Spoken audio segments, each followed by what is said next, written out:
Hi, welcome to the other 167. For a short time of meditation, I'm going to talk about a topic: let my people go. Let my people go.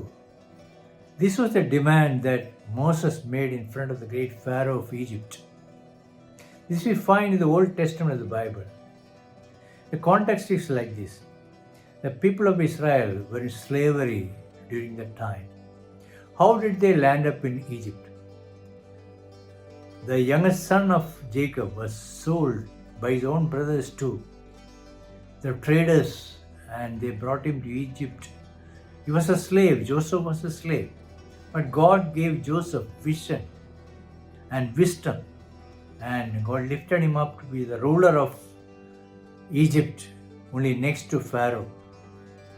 And later on, when there was a famine in the land, Jacob and other sons, the brothers of Joseph, all came and settled down in Egypt.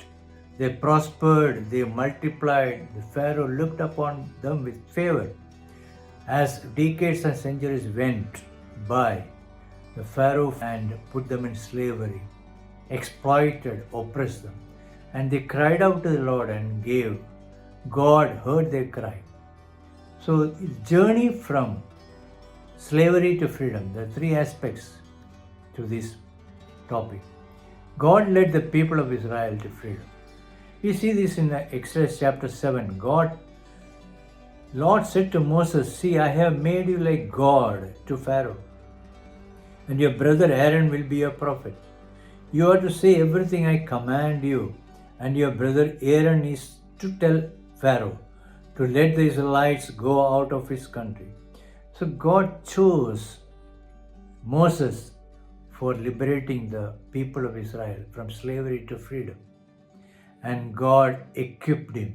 God worked many miracles through Moses. God brought pestilences, plagues upon the Egyptians so that the Pharaoh would let the people go. His heart was hardened. So he finally gave the permission of the people to go out of Egypt to the promised land. Point number 2. God protected and provided for them. In their journey to freedom, God protected them. When they faced the Red Sea, God parted it and the people walked through the Red Sea as if on dry ground. When they were faced with dangers, God protected them. We see this in Exodus chapter 13 verse 21. By day, the Lord went ahead of them in a pillar of cloud to guide them on their way, and by night in a pillar of fire to give them light so that they could travel by day or night. And we also see that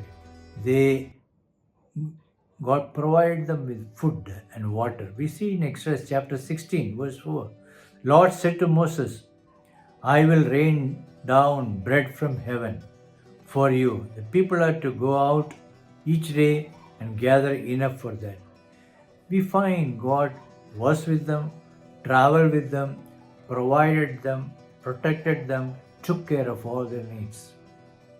The journey to freedom from slavery. Point number 3.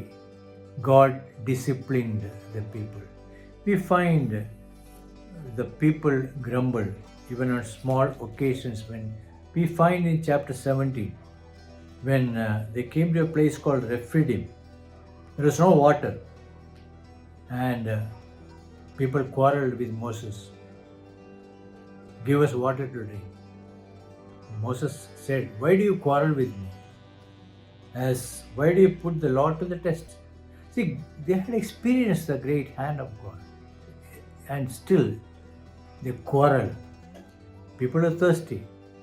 They were asking a question: "Why did you bring us up out of Egypt to make us and our children and livestock die of thirst?" Moses then cried out to the Lord. God told Moses to, "Go to Horeb, strike the rock, water will come out of it for the people to drink." So Moses did this in sight of the people, and water came out. So we find rebellion, but God disciplines his people. We find this in Deuteronomy when God says, Remember how the Lord your God led you all the way in the wilderness these 40 years to humble and test you in order to know what was in your heart, whether or not you will keep His commands. He humbled you. God disciplined. He humbled you, causing you to hunger and then feeding you with manna, which neither you nor your ancestors had known, to teach you that man does not live on bread alone, but on every word that comes from the mouth of the Lord. Your clothes did not wear out and your feet did not swell during these 40 years. Know then in your heart that as a man disciplines his son, so the Lord your God disciplines you. There are three aspects of this journey from slavery to freedom. Let my people go. This was the cry of Moses in front of Pharaoh. 1. God led the people of Israel to freedom. It is God who initiated. God chose Moses, equipped him. God performed miracles through Moses. God led them. Point number 2. God protected and provided for them.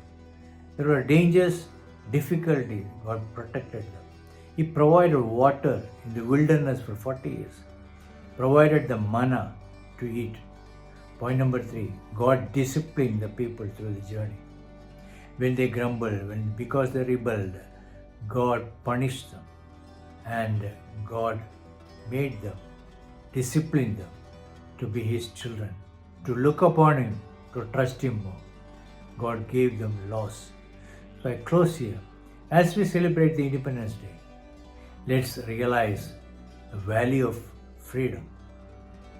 Let's thank God and also remember those who sacrificed their lives for the freedom that we enjoy today. May God help us to enjoy the freedom in all its fullness. God help us with this verse.